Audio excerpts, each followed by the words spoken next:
Hey everybody, welcome back to the Art of the Hustler podcast. I am Adam, and we're going to kick this thing off today in a little bit different way. Instead of just kind of meanderly talking about business stuff or other weird things that I've done, I think I'm going to talk on a very specific item that I use constantly and I think will help benefit a lot of other people. It's not something that just by me talking about it right now, you're going to totally get it and just run out and you're going to be able to use it to help you with whatever you're doing. But it should be enough to get you at least interested to go out and learning and researching more on it, so that you can then use it. It's like saying, I'm going to teach you how to sell. Obviously I'm not going to teach you how to sell in one podcast and you're going to be an amazing seller because, it takes years of practice and studying and everything else. So the thing I want to talk about today is what's called NLP, which is neuro-linguistic programming. It's something that I accidentally kind of fell into years ago. I think I was around 25, 26 years old when I found it. The first person that I heard about that used this term, NLP, neuro-linguistic programming, was this guy. His name is Kenrick Cleveland, Kenrick, Cleveland, like the city. And I downloaded one of his was it an audiobook or just a seminar, an audio seminar, I believe it was, called Maximum Persuasion. Because at that point in time, I was trying to learn selling techniques. I was like, hey, I want to become a salesman. So what's some stuff I can learn how to sell? And that kind of got me down the route of, well, I need to learn how to persuade people because I'm persuading them to buy the thing that I'm selling. So so I found this thing called Maximum Persuasion. So I downloaded it, and then all of a sudden I found out, wow, like a whole new door has opened up to show me things that I didn't even know about. And what it really was is that the big aha moment for me was that it described in great detail on how to do and had names and words and terms wrapped around the things that I'd already been doing for years that I never knew I was doing, that everyone always asked me, how do I do it? So I have this weird natural tendency to always meet the owner of a business wherever I am. I have the tendency to always get a hookup wherever I go. I have this weird tendency to have people just like me pretty much right out of the gate almost everywhere. I'm that guy that gets, the table at the restaurant that's booked out, not because I go there a lot, just because for some reason I'm lucky and they like me for some reason. I don't know what it is. Like one example would be, the first time I went to Germany, I went to Berlin for a night and I just found some random hostel. And when I went there, I wound up hanging out with the owner of the hostel, and then his friends came over and we wound up drinking all night. I didn't pay for any of my drinks. I didn't even pay for the hostel. He actually took me back to his place and I crashed in his guest room at his house because he was, it was my new friend. And it's actually, this was 2019. So it was about 14 years ago. And actually I just texted him maybe 3 days ago, Sven, out in Berlin. So it's like, I've built these crazy long-term friendships and just, and build, an instant rapport with people. And I don't know, and I'm not doing it on purpose. And people always ask me, like my friends, when we're all hanging out, I was like, dude, how did this happen? Like we just walked into this bar and you haven't paid for a drink the entire time you've been here. Or we're going out to go see some show, and then all of a sudden I'm, hanging out with the band and we're just chilling, bullshitting in the back and, whatever. And it's not like I knew them or anything ahead of time.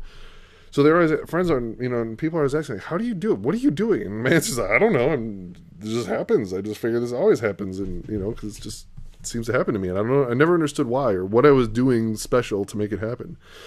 So when I was listening to this audio seminar called Maximum Persuasion, all of a sudden he started talking about these things that you can do that make the outcomes that I was having. And all of a sudden I was like, oh my gosh, these are exactly the things that I'm doing. I just never noticed it because I'm just doing it subconsciously. Like the things that I say and my movements and things I've just, I had no idea that there were terms for this. I had no idea rapport was even a thing. I didn't know what the word rapport meant. And for those that don't know, rapport is when you build an instantaneous connection. Well, I shouldn't say instantaneous. Let's just say when you build a connection with someone, when you have that moment where all of a sudden that person is no longer a stranger and now you're cool with that person. You've built rapport with them. So there's all kinds of books and seminars and audio things out there about building rapport, instant rapport. And that's something that I've always been able to do inadvertently. I never knew how I was doing it or why it was happening or why it was so easy for me and happened all the time until I started researching NLP and started learning like, wow, I am mirroring.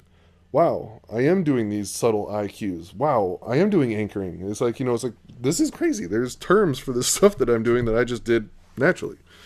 And once I learned what these terms were and how to do it, I really got to focus on doing it even more and paying more attention to it and building those skills and techniques that I've been doing already to kind of take them to the next level, and really use them to my advantage when I wanted them to. It's kind of like I felt like it's like I had this superpower I didn't know I had.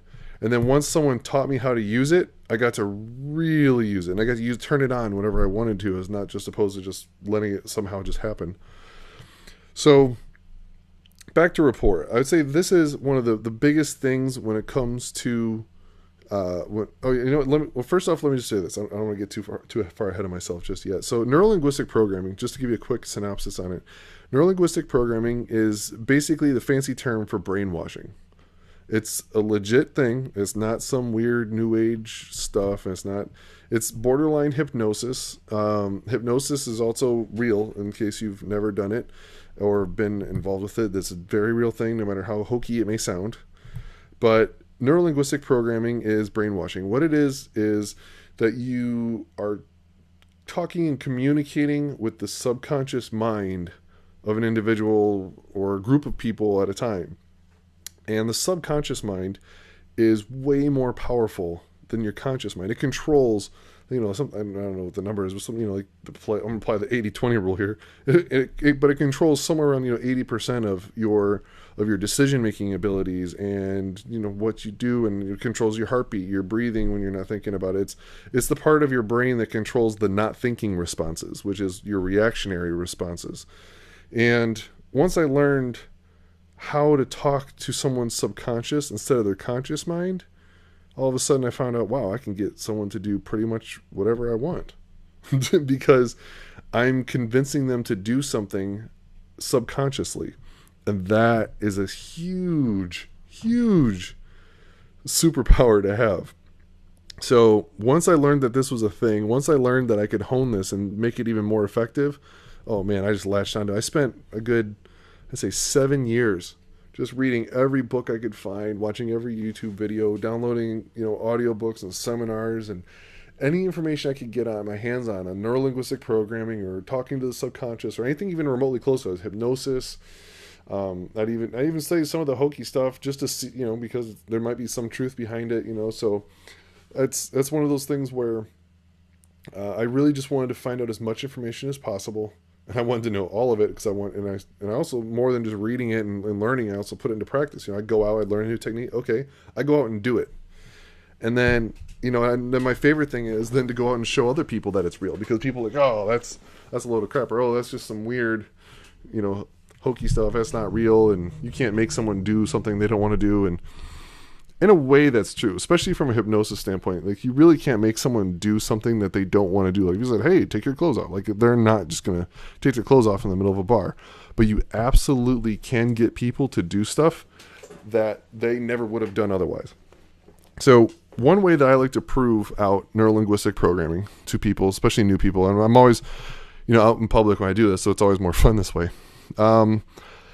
is what I do is I start with someone that says, they want to experience this, or they want me to explain it to them. So what I always tell them is this. So I'm just going to guide you through this. So let's say, actually, if you're listening to this at home, if you go through this exercise with me, and you actually do the things that I'm kind of saying, I'm going to kind of lead you along this path, you're going to get a really solid understanding of how neurolinguistic programming works.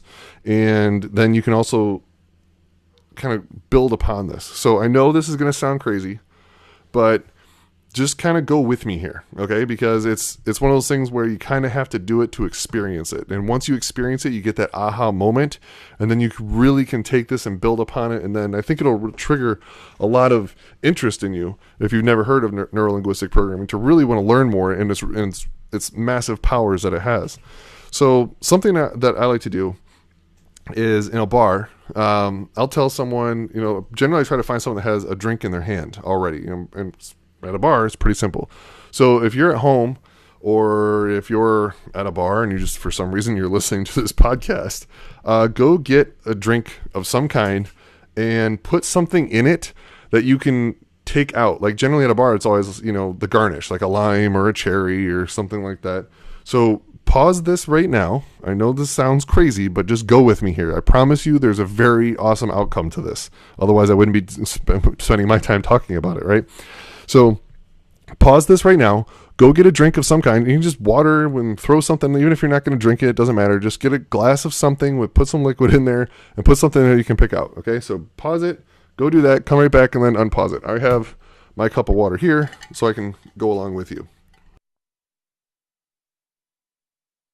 Oh, that's good. Anyway, so, okay, I'm just going to assume you've already unpaused it and you're back and you have a drink or something in your hand. So now let's just imagine we're sitting in a bar. And we're hanging out with some friends and we're having a good time. And now we're going to learn what neuro-linguistic programming is and how it works. So what I want you to do is I want you to take that drink, and what hand are you currently holding it in? And most likely when I look at someone, they're going to be holding their drink with their dominant hand, right? I tend to never hold my drink with my dominant hand for a very specific reason. Because that hand I want to be able to use to gesture, to do mirroring, to do anchoring, to do all these other techniques that we'll talk about later. But generally I try to keep my dominant hand open. Let's just do it this way. One of the easiest ways that that'll make sense for you is I don't want to ever have my drink in my dominant hand in case I need to shake someone's hand to say hello, say goodbye, pick something up, grab my phone, do whatever. But I want to be able to have instant access to my hand to say, hi, my name's Adam. What's your name? Or whatever it is I want to do. And I don't want to have a cold, clammy hand. So it's like you're always got this instant good hand to use for a handshake or whatever. So if you're holding your drink in your dominant hand, I want you to switch the drink to your non-dominant hand. So for me, it would be putting my drink into my left hand. So now that your drink is in your non-dominant hand, I want you to hold it up. No, generally, I hold mine at kind of like chest level. One, I don't like it. I'm not going to have my drink hanging all the way down by my waist because people are going to knock into it, and I want to be able to drink it without having to make a huge movement. So I kind of just hold my drink at about chest level. Now, what we're talking about here is going a little bit farther. So I want you to take that drink in your non-dominant hand and hold it up a little bit higher. Hold it like kind of closer to your shoulder. Okay, not like right next to it, but outwards where you would normally equidistant of where you would normally hold it from your chest, but just up higher, a little bit higher, so it feels a little weird, okay, if that makes any sense. So just hold your drink up a little bit higher. Now, you have that thing in your drink. Let's say it's a cherry or the lime, whatever that garnish is I want you to put in there. So now I want you to look at your drink, and with your dominant hand now's the time you can use your dominant hand, pull that thing out. Let's just say it's a cherry. I'm just going to call it a cherry, whatever yours is. I don't know, whatever. So take that cherry, pull that cherry out, and hold it up over, not over top of the glass, but just to the right of the glass. So right now, that garnish should be kind of in front of your face. Are you going to eat the cherry? Are you going to suck on the lime? Whatever it is, people are trying to wonder, okay, what's next? What's next? Now, this is where the magic really happens. So you have your drink in your non-dominant hand a little bit higher than you would comfortably hold it. You have your garnish holding away from the drink, kind of in front of your face. Now take that garnish and raise it up another 6 inches. So it should be just above eye level. And this is where the magic happens. So right now you should have that drink in your non-dominant hand a little bit higher, that garnish over and up just above your eyes, and you should be able to see it kind of looking up and you're staring at it. Now, ready? Here's what happens. I want you to take a quick mental snapshot of exactly what you look like right now. And I want you to tell me, why the heck are you doing that? Why do you have a drink in your left hand or whatever, holding it awkwardly above high, and you got some cherry dangling above your head for no reason in a bar full of people where everyone's staring at you going, what the heck is this guy doing? Because you're doing it so slow and methodically that you look kind of ridiculous. So that's right there. That's it. You've just learned neurolinguistic programming, because what I've just shown to this person that's asked me to show them how neurolinguistic programming works is that you can get someone to do something that makes absolutely no sense. Where if you just started out telling them to do something, they would never do it. If I started out this seminar, if I started out this talk with the person saying, hey, look, I want you to hold a drink in your other hand, put it up higher, take the cherry out, hold it 6 inches to the right and above your eyes and stare at it. they're going to look at you like you got a third eye growing on your head. Like, no, I'm not doing that. Why? They're going to want full explanation. They're going to want to know how this works. They're going to know this. But instead, what I'm doing is I'm leading you. I'm leading that person so that I'm talking to the subconscious. Now, the conscious decisions that they're making or that I'm talking about are to do these things like hold a glass or move this or take this out, switch hands. So I'm doing these small things leading up to the bigger thing, right? But the subconscious is what I'm talking about here. The subconscious is, I'm going to learn something. If I do these techniques, I'm going to learn something. Okay, now he's telling me to do this. So now what is that doing? I'm going to be slowly building to something. And what's happened is I've entered into your learning process. When you learn something, you open up your mind and you are more willing to accept things that seem weird or unknown and willing to do things because that's how we learn. By doing new things we've never done, we accept thoughts that we've never heard, and we act upon that because we want to learn things. So generally speaking, people that want to learn things are willing to go along with this more because they're interested in seeing what happens. So that's kind of like a little quick intro to what I like to do for neurolinguistic programming, is just show like you can get people to do stuff that they normally would never do. Nothing completely absurd, but this is just the intro, right? So you can take this and you extrapolate this onto anything. You can get this to get people to close sales, to get you free drinks at a bar, to take a discount off your check at dinner, to score yourself a refund on an airfare ticket for whatever reason. I mean, using these techniques that you learn in NLP, you can use them everywhere and for everything to persuade people, to get them to do what you want and give you what you want.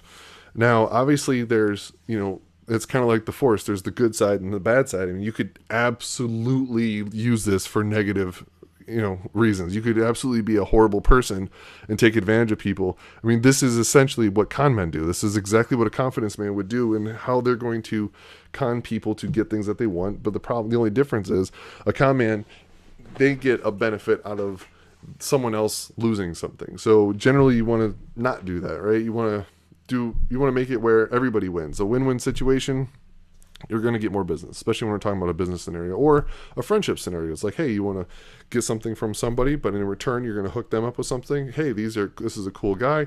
We build off each other. We both learned something. We both had a great time, whatever. So what you do with this is up to you. There are talks and there's books out there about the dark sides of persuasion and dark side persuasion techniques and things like that. Obviously I've done both. I mean, I think everyone has at one point, but I don't do that anymore. But I wanted to know how things work. So I've tried it out and it still works. So I want to go over a couple of the main points in NLP that I've learned over the years that are probably the more powerful techniques that are used in NLP. Obviously, if you're interested in this, I really highly, highly recommend that you go out and start just doing more research. But this is one of those things where you have to actually practice it. It's kind of like learning a language. You can't just read the book and know what's going on. You have to read the book and then go out and do the labs. Okay, so you really, really have to practice doing this to get it to understand what's going on. So NLP, look it up, neurolinguistics programming. And honestly, start out with Kenner Cleveland's Maximum Persuasion. It is something you have to pay for to download or to watch it. I'm sure it's probably on YouTube or something by now, but it's worth it. I have no idea how much it costs, but whatever it is, it's worth it. It's worth way more than whatever it costs. I promise you that. So let's talk in the subconscious. So one of the things as well, to give you another idea as to like how I think neurolinguistic programming is translated by people calling it other things. So let's say I wanted to talk about self-hypnosis, or I wanted to talk about self-awareness and building up your confidence in yourself to be able to go out and do things. So what that is within an NLP is you're just talking to your own subconscious. How do you talk to your own subconscious? Well, one way to do it is to train your subconscious, and another way is to do repetition, because your subconscious builds upon repetition. That's like learning. There's self-hypnosis, which is also that puts you into a trance-like state to help your subconscious be more receptive and reactive to memorizing, learning, and picking up on these things that you want to do. So when I'm trying to think of the best way to explain this. Your subconscious makes more decisions for you throughout the day than your conscious mind. Perfect example would be driving. I'm assuming most of us are over 16 years old, have a driver's license, and have driven a car for a while at this point. Now, have you ever been to a point where you're sitting there driving home, right? You're just going home from work and you get home and you pull in the driveway and then you sit there and be like, I have no idea how I just got here, right? Like that brief moment of, okay, I've just been driving for the last minute and a half or 30 seconds and I couldn't tell you a single sign that I saw. I have no idea what was going on because you were just lost in thought, thinking about something completely different. You were thinking about anything other than driving. You weren't looking at your phone. You were totally looking at the road, hands on the wheel, but your mind was wandering off somewhere else. So this is a form of self-hypnosis and putting your brain into a trance-like state. When your brain is in a trance-like state, your subconscious is making all those decisions. You didn't think, oh, the light is red. I need to take my foot off of the gas pedal, move it over, apply slow pressure to the brake to come to a stop. I need to slowly make micro decisions on the steering wheel to keep the car between the two lines on the left and on the right and making sure that I stop within a good distance from the car in front of me and stop. No, that's what you do when you're learning to drive. When you're learning to drive, you're making all those decisions, which is why new drivers are so scary, because they're not paying attention to everything. Their subconscious, or what a lot of people call muscle memory, right? Muscle memory is another one. So it's the subconscious is the one making those decisions. When you see that red light turn red, your subconscious takes over. You just react. It's a reactionary response to a stimulus that's provided to you, the stimulus being the red light in this case.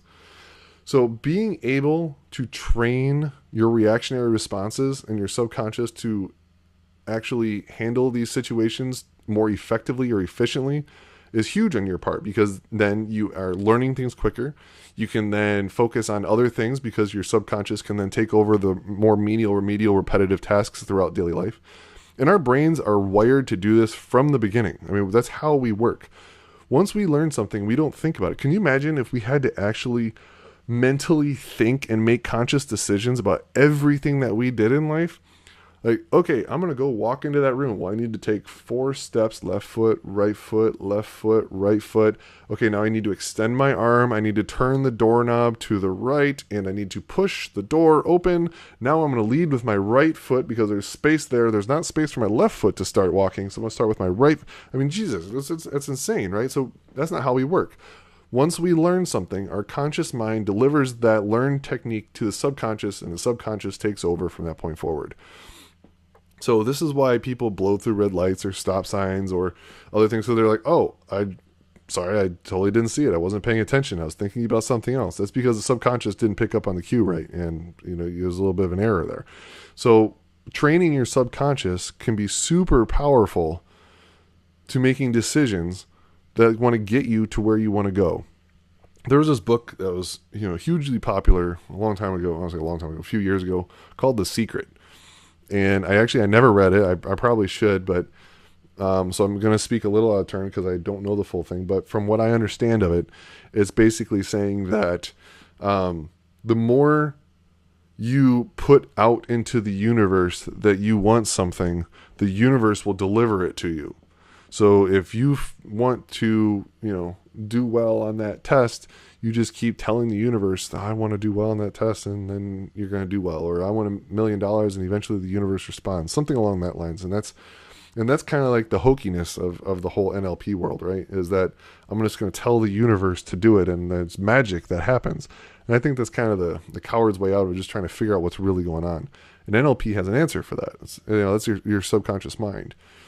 So I was having this a talk with my girlfriend 2 nights ago. Yeah, it was on Valentine's Day. We were driving back from the movies, and we were talking about prayer. And my take on prayer, I think prayer is very effective. I just think it's very effective for reasons very different than the people that are praying. So generally, here's how I perceive prayer. Every morning or night or Sunday or whatever, whenever people decide to pray or whenever they really need something, they, fold their hands or do whatever they do, and they repeat some type of a mantra, right? They say their prayer of, dear God, can you please help me figure out how to overcome this problem that I have? I really want to overcome this problem. I really want to lose weight. Can you help me lose weight? Dear Lord, can you help me make more money so that I can make my ends meet better? Dear Lord, can you help me? Whatever, whatever it is. But it's this mantra that people are praying to a God of some kind to make better for them. And then all of a sudden, sometimes people are like, oh, it works. The Lord answered my prayers. Look at this. I have lost weight, or the kid is making a miraculous recovery, or all of a sudden I got a raise in my job, or whatever. Oh, thank you, Jesus. The prayers work. Now, I do think the prayers work, but I don't think it's a higher power that's making it work. I think it's our own subconscious that's making it work. Because what's happening is when you pray, and whether you're saying the words out loud, and if you say them out loud, it's even more sedimentary for your brain. So especially people that pray out loud, it really reinforces your subconscious to learn what's happening as an auditory learning response. So when you're doing these vocal prayers, or you're talking to yourself when you're praying, or however else you're doing it, you're training your subconscious to realize a problem, and your subconscious is now saying, okay, hey, this is something I need to figure out. I need to learn how to respond to these issues that are happening that I need to figure out. It's just like when you are learning something as simple as math. Like right now, my daughter, she's just started to learn her multiplication table. Now, she's learning 2 times 2 is 4. 4 times 4 is 8. 3 times 2 is 6. And in the beginning, I can see her learning what 2 times 3 is, meaning she's going to take 2 plus 2 plus 2, and she's going to take 3 times plus 3, and she's going to learn how that math makes sense to derive at the answers. But how do we all learn our multiplication tables? Repetition of memory, right? If you ask anyone, like if I ask you right now, hey, what's 5 times 3? You know it's 15. You don't think about it. You know. Why? Because your subconscious delivers that answer for you. You're not consciously thinking, okay, I have to take 5, add another 5, which is 10, add another 5, which is 15. It's too long. We've memorized it through repetition, through an auditory response. So prayer is doing the same thing. We're taking these wishes or wants, and we're telling our subconscious over and over and over and over again that we want to solve this problem. And it's important enough to us to where we're sitting there making a conscious effort to tell ourselves, I want to fix this problem. Now, how does the Lord work in mysterious ways to make these problems occur? Well, what's happening is throughout the day, when you're making these thousands of reactionary responses that your body is deciding for you, that your subconscious is making decisions for you on, your subconscious is guiding you towards a response that is going to solve the issues that you've provided it. So if you're saying, hey, I really want more money in my life, and you're saying this to yourself over and over and over, and this is why, I haven't talked about it a lot here, but like my friends or anyone else who I talk to, that's one of the biggest things I tell everyone is you have to make goals. You have to set goals unrealistically, super high expectation goals. I don't want to go too far in this right now, but set goals. Write those goals down. Tell yourself every day, read your goals aloud. What if there's 5, 3, whatever, but like I recommend 3 goals of super important ones, 5 if you really want to, but 3 goals where like these are the ones you want to do. So every day you say, okay, I want to accomplish this, I want to accomplish this, I want to accomplish this. Every morning you say it, every night you say it. Because what's happening is you're training your subconscious to react, to guide yourself to solve those goals for you more than your conscious mind. So what's happening is, like, let's say one of them is, oh, I want to make more money. Everyone says that, but whatever. So that's one of your goals. It's a bad goal. But anyway, so I want to make more money. So what's happening is you're telling yourself over and over and over again, I want to make more money, I want to make more money, I want to make more money, I want to make more money. So now you're walking to work and you pass by the little bodega and you run inside to grab a coffee, and then you see an issue of Inc. magazine, and on there is a title of how to start a small business now, and you're like, oh, that sounds interesting, and you pick it up and you buy it, and then you go and you read it, and it teaches you a little bit of information on how to start a new business. And then then you're talking with your friends, and you're like, man, it's just crazy. I really need this raise because I'm trying to get, a new house or whatever. And then your friend's like, oh, you know what? There's actually, I don't know about anyone hitting about raises, but if you were to transfer this other department, I know they're looking for a backfill over there, and that salary position's a 20% bump than what we're getting over here. Hit them up, and you're like, oh, okay, cool. So you hit that manager up, hey, I'm looking to, I'd love to check out this new position, whatever. And then all of a sudden, next thing you know, you get transferred and hired into it, and you're getting a 20% bump in your pay. Wow, look at that! Now you're making more money. Woohoo! And then problem is, this is where I think the deviation is. At that point in time, once the goal is reached, or as your goal should never be reached, but let's not go down that road. But once your goal is reached, that's when people are going back and be like, oh, thank you, Jesus, you did it, you helped me.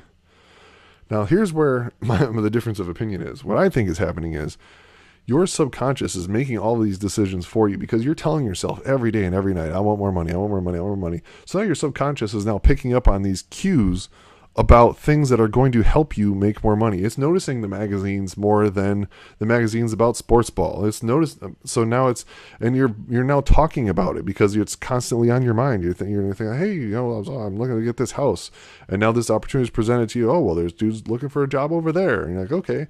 And now, well, normally you'd be like, oh, I'm a little shy to ask for it. But you've been training yourself over the last few months or weeks about how you need money. You're like, I don't even care anymore. I'm just going to do it. And now you have the gumption to go out and apply for that raise or job or transition or whatever it is. And you get it. And yay, you got more money.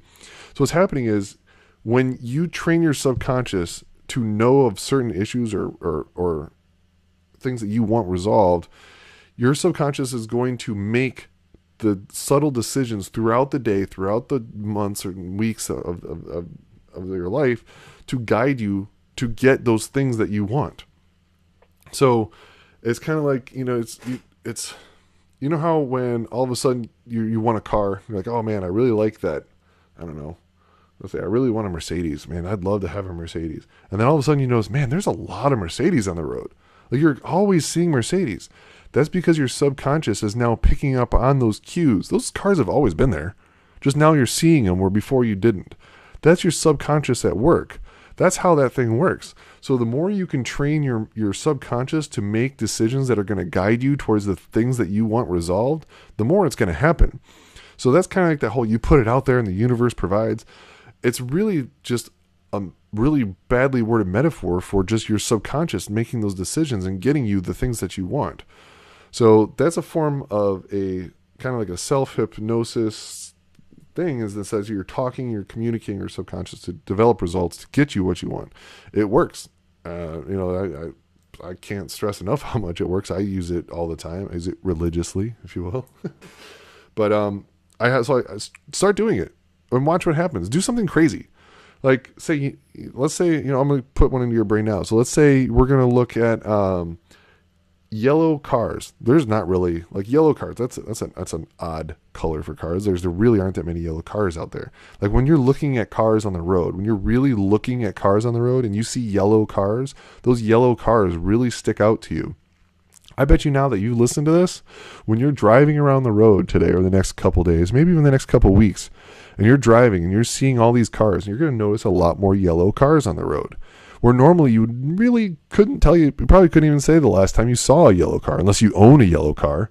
But now, over these next few days while you're driving around, you're going to notice a lot more yellow cars.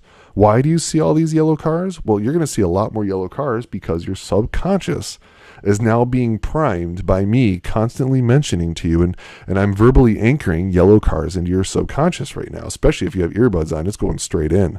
So now when you start driving around and you start seeing yellow cars, you're going to instantly think, hey, Adam's right. There's something about this. My subconscious is picking up on yellow cars. I'm seeing them everywhere. And it's like before you would, like I just said, you have no idea the last time you saw a yellow car, but now I bet you're going to see 2 or 3 or whatever, and you're going to remember, and it's going to stick out. Like, why in the world would it make any sense for you to care that you even saw a yellow car today on your way home from work? It wouldn't. It would make zero difference in your life.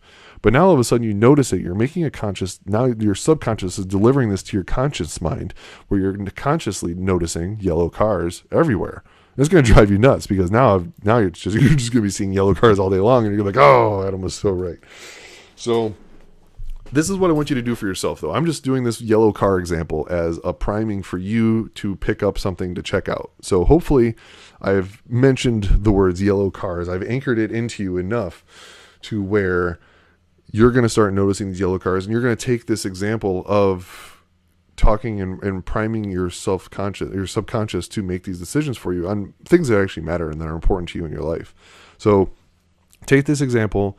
Hopefully you start seeing some yellow cars and you start understanding how powerful your subconscious is, and you really start using it to your advantage, because it's a huge, huge benefit to be able to actually manage and control your subconscious to make decisions in your life that get you farther.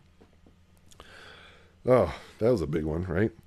So the next thing I want to talk about here is I want to go back to the whole rapport building. So rapport is when you build that connection with someone where all of a sudden you have a thing with that person where, oh, you go back to the bar. Oh yeah, it's James. He's awesome. We get along. He hooked you up on a drink last time. We're great buds, and you're not. Or the cashier at the whatever. It's like, oh, you're here again. Hey, how's it going? Whatever.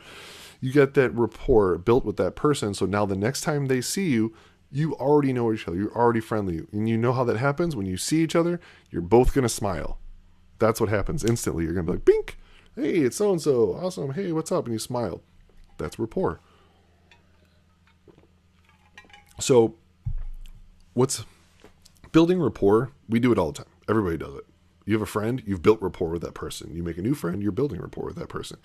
The kicker is when it comes down to sales and persuasion and things of that nature, is that you want to build rapport instantly. You need to build rapport very, very quickly. It's because this is a brand new person that you've met, but you need to get something from them as quick as possible. Now, is your friend more likely to help you and hook you up and give you something or buy something from you, or a complete stranger that you've never met before, seen anything, ever in the time of day? No, your friend is, right? And that's because you already have rapport with that person. So we want to quickly learn how to build rapport with people. Now I know for a lot of you that are into this stuff, this is 101 level stuff. So you might, I don't know if you want to skip it or not, or maybe you might pick up one little technique or something. But so the easiest and quickest way to build rapport with somebody is called mirroring. Mirroring is exactly what it sounds like. You're going to mirror the person you want to build rapport with in every way, shape, and form. In every sense, you want to mirror that person. Why? 2 reasons. One, the easiest one, is that people like themselves, and people like people that are like themselves. So if you like them in our work, if you behave the same way, if you like the same things they do, and if you sound the same way they do, and you smell the same way they do, you dress the same way they do, you're going to build quicker rapport with that person because you've already squashed I don't know if this person is cool or not. I don't know if I'm going to like this person or not, that their subconscious is going through, because you've already matched them. Now, there's actually some scientific evidence behind this, and there's these neurons in your brain called mirror neurons, and they are specifically for this purpose. Look it up. Google it. I want you to do that because I want you to really understand how serious this is. Your brain has specific neurons in it specifically for this purpose. When your brain sees somebody else doing something exactly the way you are, it releases a chemical into the brain that says, I like this person. This person's okay. They're not a harm. They're not a threat. They're part of my tribe. This goes back to monkey instincts. Is to know that this person is not a threat and that I can welcome them into my hut. So we want to play on that, and you can do that instantly. So let's say you want to build rapport with someone you're trying to sell something to, or you're trying to get something from. So this can be used for anything. You can use it to try to get a free drink, to make a new friend, to close a sale, to start up a new relationship with a man or woman, whatever. Anytime you want something from someone, the first step is to build rapport to get them to like you. And to do that, you mirror them. So first thing you do, mirror their body image.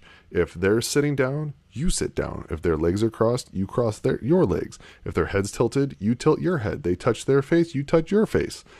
And what you want to do is straight mirror their every move. Yes, their every move. As they pick up their drink to take a drink, you pick up your drink and take a drink. And what happens is, you'll notice this too. It's when you start paying attention to it, it jumps out and you're wondering, how did I never notice this? So when you start this building this rapport with people and you start mirroring the people, what you'll notice is as rapport is built, they will subconsciously start mirroring you as you do things. And that's when you know, that's how you test them. That's how you test to see if you've built rapport with them without asking, hey, are you my friend yet? So while you're sitting there at the bar and you're hanging out and you have your legs crossed and you're drinking as they drink, you laugh as they laugh, you tilt your head as they tilt their head, you get a new drink when they get a new drink. Ha ha ha, oh my God, we're totally the same. I know, aren't we such best friends? What happens is then you lead and see if they follow. Because the subconscious mind will follow someone that they've built rapport with. If you look at couples that have been in relationships for a long time, you'll notice their strides are exactly the same when they walk. Those couple are in high rapport. They're so in tune with each other. They walk at the same step. They do the same things. They laugh at the same time. They lean back together. They do things at the same time because they have such long-term, well-established rapport that they're big mirror each other all the time. Just hang out somewhere and just watch people, watch couples, watch friends as they work. You'll notice they dress the same, they act the same, they talk the same, they laugh the same, they use the same slang, they do, whatever it is. They have this long-term rapport. So now what you're doing is building it. So now what happens is when you've been doing this mirroring for a while, and it doesn't take long, only a few minutes realistically, but you can test it. And this is how you test it: is you lead with something that they're not doing, but it is something that they have been doing or that they would do naturally anyway. So an example would be taking a drink. If you're at a bar, taking a drink of whatever drinks you're in. So if you're sitting there and having a good time talking, take your drink and take a drink with them not doing it. See if they pick up their drink and take a drink as well to match you.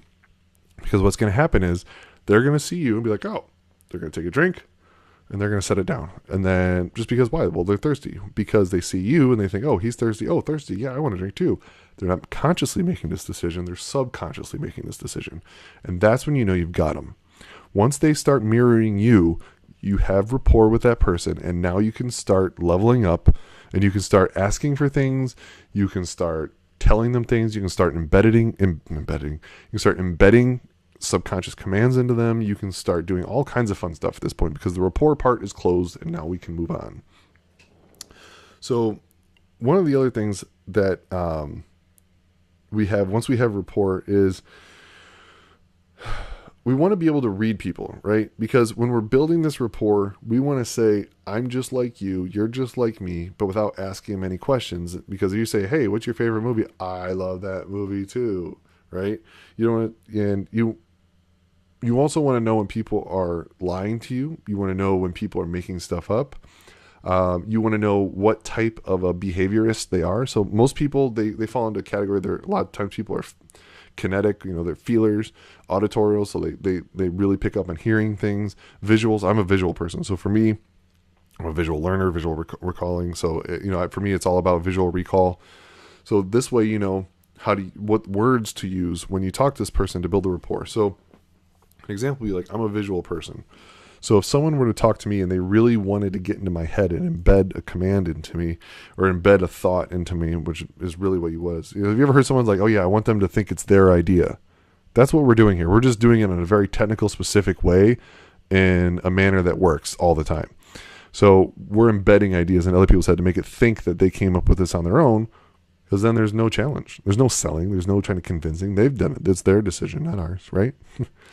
So what we want to do is find out what type of a thinker they are. So I'm a visual thinker. So the way you'd want to talk to me is, can you just imagine, just think, if you saw this, if you see where I'm coming from, can just visualize for a second you sitting in that office of that position that you want. You're using visual commands because that's how their brain works best. Or, okay, listen, here's what I'm trying to tell you. Do you hear what I'm saying? You can use auditory words for people that are auditory learners.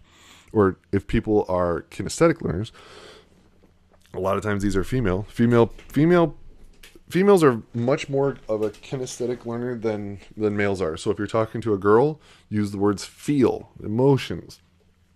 So depending on the type of learner they are, is the type of words you want to use when talking to them to build up rapport. Now your question is, well, how do you know this? Well, one, they'll tell you, because they say those words. I don't feel like going out today. Look, do you see what I'm saying? That doesn't even make any sense, but they're a visual person, so everything has to be visual for them. Okay, I don't think you're listening.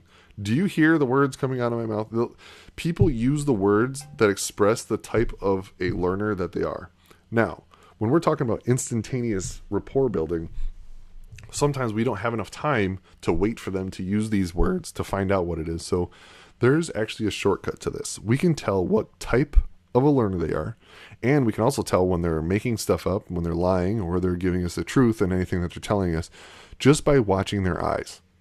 So for those that don't know, your eyes they're controlled by your brain, but your eye movement is controlled based on the type of recall or area of the brain that is being. I'm seeing myself do this. Like right now, I'm looking up to the left. So I'm like, okay, so I'm thinking, where does this come from? So like, if you Google it, look for the chart. Just look, I don't know, eyes looking, lying. I don't know what the heck to look up, but it's got to be out. I don't know. Eye looking direction, lying, not lying. That's the easiest way to find the charts. So people that are looking up and to the right, that means they're recalling information. They're trying to think of, man, when was that? So I want you to think of this, right? So as an example, when was the last time you had a strip of bacon? And look at where your eyes went. Like, obviously you can't look, but see, I'm a visual learner. Look at me. Look, look again. It just comes out. I can't control it. So when you're thinking about something and you're trying to remember when did it happen, your eyes go up and to the right. And did you feel yourself doing that? Now, make up something. So when people are lying, they're going to make up something. So they're using a completely different part of their brain. So their eyes are going to go up and to the left because they're trying to create something. They're trying to construct a memory that never happened. So to do that, they have to hit a whole different cortex of their brain. They're going to now look up to the left. So if I want you to imagine yourself sitting on a beach with a pink elephant and you're surrounded by these UFO aliens, I want you to picture that in your head. And when you do, you're going to see your eyes drift up and to the left while you try to create that visual representation in your brain. So when someone's talking to you and they're telling you a story of some kind, and you want to know if they're telling you the truth or not, look at their eyes. If they go up and to the right, they're trying to remember something, so they're pulling facts from their brain. Now, whether those facts are right or not, that's a whole different story. But to them, they think it's the truth. They're pulling something from memory. And if they're looking up and to the left, they're making something up. They're pulling out complete fabrication. So it's a real quick and dirty way to tell if someone's lying to you. A little quick lie detector test. But more. So now what we both talked about here is right now we're talking up and to the left and up and to the right. Those are both visual remembrances and creations, right? So the next one is going to be auditory. So auditory is looking left and looking right. So when you're looking right, you're remembering sounds. And when you're looking left, you're kind of like creating sound. Like if I said, what does a bell sound like? You're going to think, ding, your eyes go to the left while you remember that sound and kind of put that sound into your brain to remember the sound, if that makes any sense. But when you go to the right, that's when you're kind of remembering it. You're just like, oh, that band was awesome. They were playing what the sound was, whatever. And then the last one is just going to be looking down. So when you're looking down and to the right, that's when people are really self-internalizing something. That's when they're really thinking, oh man, like, that's, if you notice when people are depressed, when people are deep in thought, or they're really hurt, or they're just, they have that, when feeling takes over, the eyes go down. So that's a very kinesthetic person. So you'll see women a lot of times when they talk or remember or reference things, they always look down. It's not necessarily because they're shy or they're trying to look away. It's because they are feeling-based people, and therefore they're recalling and recollecting and coming up with things based on feeling, and the eyes go down because that's triggering that part of the brain. So just by looking at someone's eyes, you can quickly tell what type of a learner they are, and you can also tell if they're lying to you. So that's a quick little tip there. You can find charts and stuff online. I'm sure they're all over the place. This isn't a big secret. There's tons and tons of research and studies and diagrams and stuff online for you to check that out. But it's pretty cool. But that should help build you rapport quicker so that you can use the right words. So if you're talking to someone and you see them constantly looking up as they're telling you things, they are a visual learner. So now you know, hey, look at this, look at that. Hey, do you remember this? Oh man, just imagine yourself sitting there, blah, blah, blah. So you talk to them in that way. You are now mirroring them on a learning perspective and how they talk and how they react and how they pick up things. You're going to build rapport much, much faster. I have these little notes I've written down because I have all these different topics I really wanted to talk about when I was doing this stuff. Another thing that will help you build rapport is warm and cold reading. Cold reading is more important. Warm reading is okay. So cold and warm is just like leads in sales, right? So a warm lead means you've been introduced. They already kind of know you. You have an introduction. You have some type of a reference to them already for you. So you're not going in completely cold where they're like, I have no idea who you are. I don't know anything about you. They kind of have something at least where someone said, this dude's cool. Talk to him. So, that's how a warm, like, if we're talking about a warm reading means you already know the person, right? Or your friend is introducing you to their friend. Hey, this is my friend Bob I was telling you about. Oh, hey, Bob, how's it going? I'm Adam. Nice to meet you. That's a warm introduction because there's a person in the middle that's made that mediating intro for us. So all of a sudden, both of our guards are already down because someone else has vouched for them. So we already say, oh, friend, not enemy. So we've already have an in. Right, so like that's why we always, for warm leads, they're always better. So if we're trying to sell something, we want that introduction to somebody. It's like, yeah, I could just call them, but bro, please just call them up and say, hey, like, can you just do a quick phone call with us just to say, hey, this is my friend Adam. I got to go by. Because even just that little bit of that warm lead immediately breaks down massive amounts of barriers of them instantly thinking that you're someone they don't want to talk to. But cold reading is when you know nothing about the person, they know nothing about you, and you just have to figure out everything out on the fly from just the information that's presented to you. So something that I learned while doing all this is that I've somehow developed a really good skill at cold reading. I can sum up somebody, I would say, very reasonably within about 5 seconds. That's pretty much my time frame. So within the first 5 seconds of meeting someone, I can have a really good judge of character about them. I'm not completely right, that's for sure. I'm obviously going to be off about a lot of things. People surprise you and people change. But it's a statistics thing, right? If I had to place a bet, my bet says that this person makes this much money. They live this kind of life. They don't have kids. They're not married. They have this kind of a car. They prefer this type of leisure activity. They do blah, blah, blah, blah, blah. And you figure all this out instinctively, really, because again, this is where training my subconscious to do this is just something I've been doing ever since I was a kid. So I never knew I was actually purposely doing it. But now that I do know, it's like I train it even more. But by doing that, I can instantly size somebody up. So I know how to build rapport with that person really fast. So if we take this on a very superficial, easy level of doing cold reading on somebody, here's how we're going to tell something. So let's say we walk into a bar and we see a guy sitting on a bar stool and we want to build rapport with that person. I have 5 seconds to figure out everything, because as soon as that guy looks at me and says, hey, what's up? Or I look at him and say, hey, what's up? Or I do whatever that initial form of communication is. I have to have something that comes out of my mouth that he can instantaneously relate to, garner interest from him, and then build rapport to where he thinks I am a friend, not a foe, and that we should continue conversation from that point forward. So how do you do that really fast? Well, here's how you do it. And you're already doing it. It's just you got to really just train yourself to do it more and on a much lower level, right? So you're sitting at the bar. Okay, how old is this guy? You can decipher how old the person is instantly, right? So if the guy is 20 years old, it's very different than if the guy is 50 years old. Completely different life experiences, right? So if he's 20 years old, I'm like, oh man, second marriages suck, right? Like, that's obviously not completely unrelatable to them. So by knowing their age, you can tell life experiences that they've probably gone through.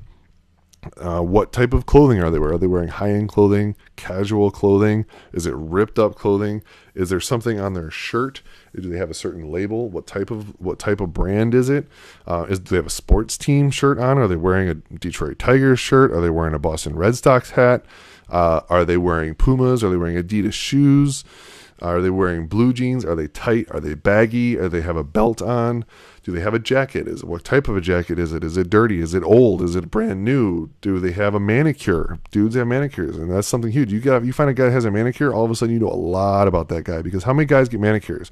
Very few, and very specific types of people that really care about their looks and appearances, and people that like to treat themselves and things like that. So basically what it is you're finding all these little subtle cues and clues from this person, and then you have these profiles of people that you've already built based on these different things, and then you're wrapping those profiles around that person as you see it and as that comes out. So when you see someone sitting at a bar with a jacket, they got work boots on, covered in paint, they have a Kiss shirt on, and they have a New York Yankees hat, and they're sitting there drinking a Budweiser. Okay, instantly I'm going to think this guy's a working class guy, something construction paint related probably. He drinks beer like pretty much most blue collar workers would. They're not going to be drinking as much, like fine liquors or, top shelf drinks and things like that. Wearing a Kiss shirt, so I know instantly music that he likes. He's into classic rock. Most likely he's older, because even though I haven't listed an age, but just because he's in manual labor, wearing a Kiss shirt, drinking a Budweiser, most likely he's an older guy. He's got a Yankees hat on, so he's into sports, specifically New York Yankees baseball. So now I could go into this, and even though I'm not a sports fan or whatever, but I could instantly like, hey man, what's going on? Hey, what's up? It's like, oh man, you know what? Hey, can I get a bud? That's what I'll say to the bartender before I even talk to the guy, right? So now the guy's like, oh, he drinks the same drink I do. Even if he's not talking to me and he hears it, he thinks, okay, this guy likes the same beer I do. We instantly have something in common. Now I'm going to sit down on the bar stool, and I'm going to sit down exactly like he does. Then I'm going to be like, oh man, Kiss was the very first concert I ever went to. Yeah, it was actually at the Detroit Tigers Stadium. And, when I was a kid, I got to go see Kiss play there. It was an amazing show. It was so loud. Oh, it was crazy. And what's even funnier was that the show that I saw right before that was Detroit Tigers versus the Yankees. And that's what got me interested in New York, and which is why I moved out here in the first place. So, it's crazy. I love that band. They're an amazing band. Boom. I'm drinking the same beer he does. I like the same band he does. I know sports ball like he does. And now all of a sudden he's like, oh, that's cool. Yeah, whatever. And then we can start building from there. And that's just quick. Now you can even go even more. Excuse me. I tried to hit the mute button, but I don't think it's working. Oh well. I was told don't cough into the microphone. I have a mute button, but I push it and it's not muting. So sorry. So now we can do even more stuff, right? So what type of haircut does he have? Is he wearing a wedding band? Does he have tattoos? Are his hands, do they look like they do a lot of manual labor? Are they cut up and calloused? Are they dirty? Does he have long fingernails? Does he chew his nails? Does he paint his nails? There's basically every little thing that's on somebody tells you something. Do they have scars on their hands? Are they wearing a t-shirt? Are they wearing a hoodie? Is it hot outside and they're wearing a hoodie?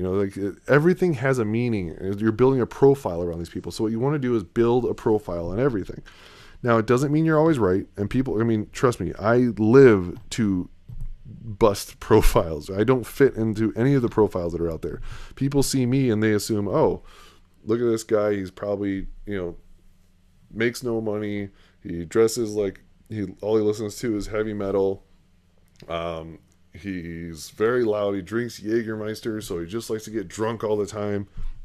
All of that couldn't be further from the truth, except for I do listen to metal. But I love everything. I love classic music. I love everything except for country, pretty much. I love rap a lot, like old school hip hop. Huge Dre fan. So it's like, and you would never guess that by looking at me. So, but I do that stuff on purpose. I love throwing people off.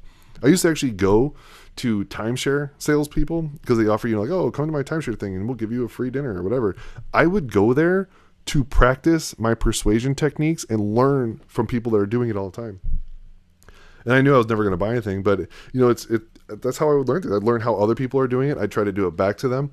I'd try to sell them something. So, you know what I mean? Like it's fun just to mess around like that and just practice. But anyway, so the whole point of this is that we want to use cold reading to pick up on as many cues as possible to build a profile that we can wrap around this person so that we can say our first sentence right off the bat to build that instant rapport while we're mirroring them. And we notice that the guy's, obviously into music, whatever. So maybe he's, an auditory guy. So we'll say, listen, so we want to be able to maximize every word that we have so we can build instantaneous rapport. So when we go to our next step, we can get them to do whatever we want. So now we're going to talk about anchoring. Anchoring is after we build rapport. So there's a couple different types of anchoring. The main one that most people use is a touch-based anchoring. So one of the ones, like there's one person in particular, if she were to listen to this, she's going to know exactly what I'm talking about her. There's this girl. She has a great book out actually about, she teaches seduction for women. She teaches women how to get the man that they want and how to seduce men and empower women to take control. And she uses NLP techniques and things like this. And years ago, I remember we were sitting at the bar and, we're hanging out and she's talking to me and, every time I start laughing because the joke is told. Well, every time I laugh, she'll touch my thigh, or every time I'll tell a story about something that I really enjoy, she'll touch my thigh again. And what's happening is she's trying. Well, I knew what she was doing, so therefore I could, I wouldn't say defend myself, but I knew it was happening, so I wasn't really susceptible to what was going on. But she was anchoring me. What she was doing is saying, every time a positive thought enters my brain, she would touch my leg or touch my arm, just not like her whole hand on my leg, just a quick little bump. So what happens is your brain associates one with the other, kind of like a Pavlovian experience, right? So what's happening is every time I would think of something that made me laugh or think of something that made me happy, or every time I looked at her, she'd do this little bump on my thigh. So what happens is my brain now associates every time she touches my thigh, it's a happy thought. So then she takes this anchoring, and then once the anchor is committed into the subconscious, you then recall that anchor when you want to generate that exact response on that person. So an example would be, I'm laughing, she anchors, and then now she's like, I really like whatever. So now every time I look at her or every time I would do something to her, she would touch my thigh. So what's happening is every time I look at her now my brain knows when she touches my thigh to think, oh, I'm happy, I'm enjoying, I like this experience. Now every time I look at her, I'm thinking, oh, I like this experience subconsciously, right? So she's initially anchoring me on my happy experiences. Once she has me anchored, she then associates that anchoring with her. So now that anchor of happy experiences is now she is a happy experience. So that's an example of anchoring and how it works. It works awesome. It works great. I mean, there's all kinds of examples of it. I'm sure you can think of things that where if you constantly do something, it's going to embed a certain command. So what we're going to do is we want to embed commands onto people. Now that's through touching. Now touching, obviously, if you're in a sales position, you don't want to sit there and start touching the guy every time you're trying to get him to to buy your widgets. So what we can do is we can embed a auditory anchor onto somebody. It's not as effective because a physical touch is a hugely effective way to anchor a feeling or a command into somebody. But if we don't want to touch them, we can do it through auditory commands. So one way that I like to do anchoring is to get them to already commit to what it is that I want them to do by having them put themselves in that situation. And I kind of talked about this earlier, which would be for a visual learner, what I'll do is I'll tell him, okay, hey, imagine if you had my widgets right now. What's your biggest problem you're facing? Your biggest problem is you don't have enough time to do X, Y, and Z. Now, I want you to imagine, just think about this for just 1 minute. Just take a second and imagine that if you had these widgets, if these widgets were in your store right now, you would have the time to do X, Y, and Z because you have the widgets. Because you have those widgets, you have the time you want. Just imagine that for a minute. Like that's really what we're talking about here is that I'm here to help you. I'm here to help you get the resolution that you want. And my product is the thing that's going to do it. And if you imagine having that, you can have that. And what's happening is they're building up the thought process in their head of they already own it. They've already created the commitment. They've already decided to do it, and they've already seen the future as to what life is like with your widgets. And now it's just a matter of filling out the form as to how many widgets they want. So I like to do it that way. It just seems to be the quickest and easiest way. I find out what their pain points are, and then I get them to already assume that my product or service is in place and solve that problem. I let them sell themselves. So that's another little subconscious trick that I like to do. Because here's the thing. When we say, you know what? That same girl, in that same scenario. Here's another example, actually, I'll give you. So she did she was trying to do another auditory trick, NLP trick on me as well at the same time. So the way this one works is this. My favorite one is when you use negative terms, it's actually telling the subconscious, it's inserting a positive term of whatever that negative term is you're saying. And describing it just isn't going to work as effective as if I just explain it, right?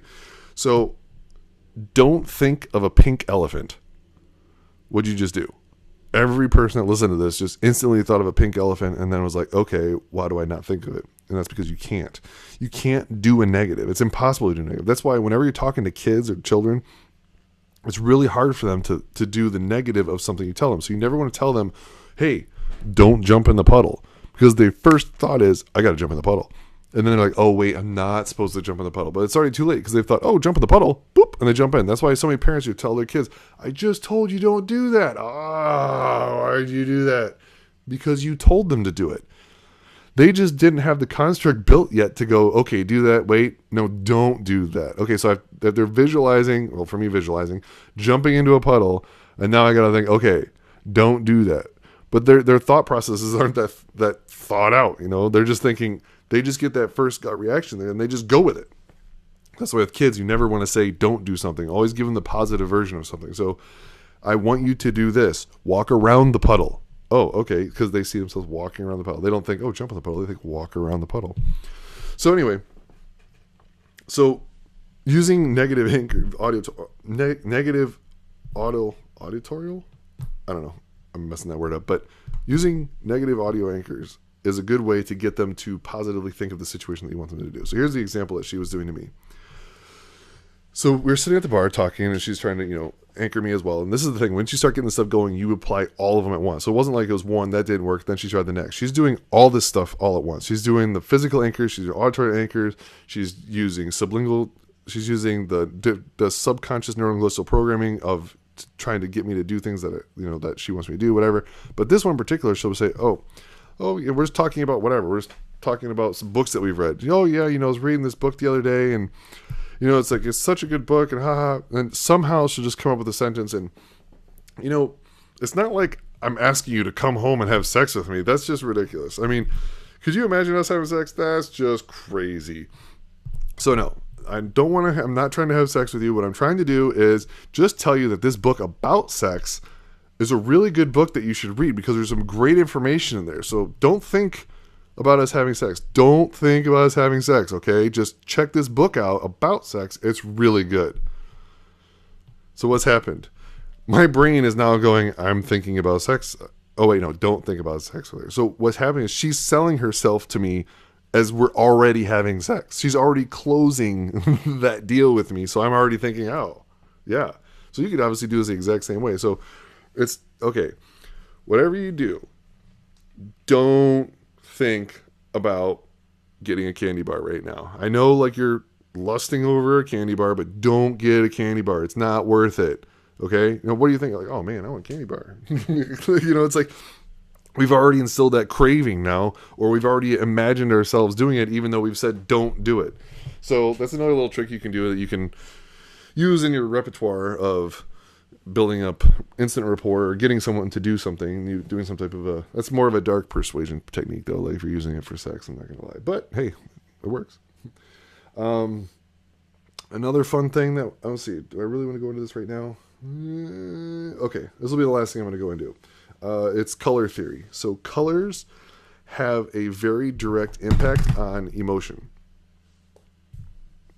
So the examples are going to be, so if I tell you a color, I want you to tell me what type of an emotion you're thinking of. Ready? So red. You're thinking probably either a warning sign, an alert, something is very important, or maybe love. It's just Valentine's Day, so red's a very love, emotion, and that's what red instills. So when we do whenever we make something in red, or we wear red, or we have something that's red, or red lighting, we're instilling that emotion in them right from the get-go. So when we pick colors for things, if you're doing it on purpose, you can use it to your advantage. So when we pick colors for our branding, when we pick colors for the clothing, the tie that we want to wear, our power ties, some guys will say in business worlds, or what dress you're going to wear, or what lipstick you're going to wear, or what color backpack you're going to have, or what color car you're going to have. Those colors put out an emotion that people subconsciously react to. So you can already get them to start priming them for a response you want. So if you want someone to trust you, if you want someone to think that, they're really secure in the decisions with you, that you're a smart person, whatever, that's blue. Blue is that bold, trustful color that people it latches onto. That's why if you notice presidents, they wear a lot of blue ties. There's a reason. Trust me, they're not doing it just because they like the color blue. Blue is because it instills trust. So that's why if you look at a lot of company logos, even my science company logo is blue for a very specific reason. So when people look at it, they go, oh, I trust that company. Because when we see blue, we instill trust in ourselves.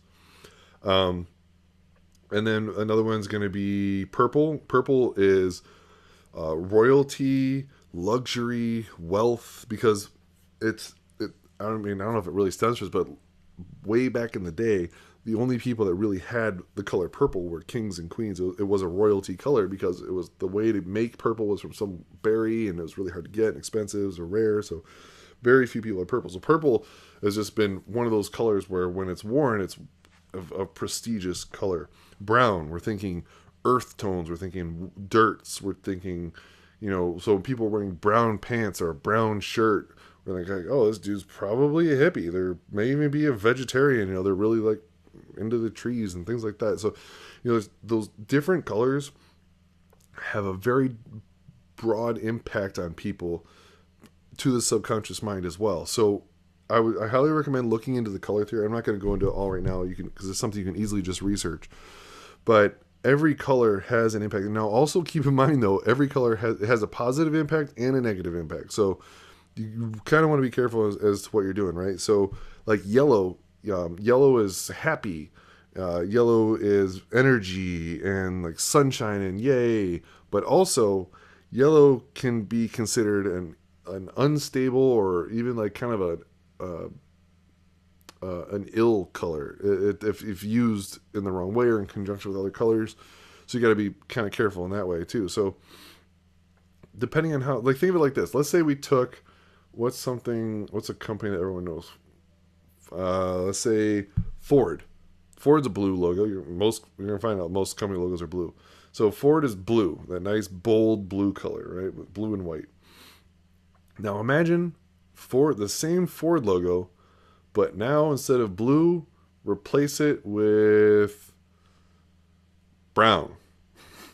All of a sudden, you have a whole different take on Ford. Right? If you have a brown Ford logo, you're going to think, okay, is it like a lumberjack truck? Or, what's kind of going on here?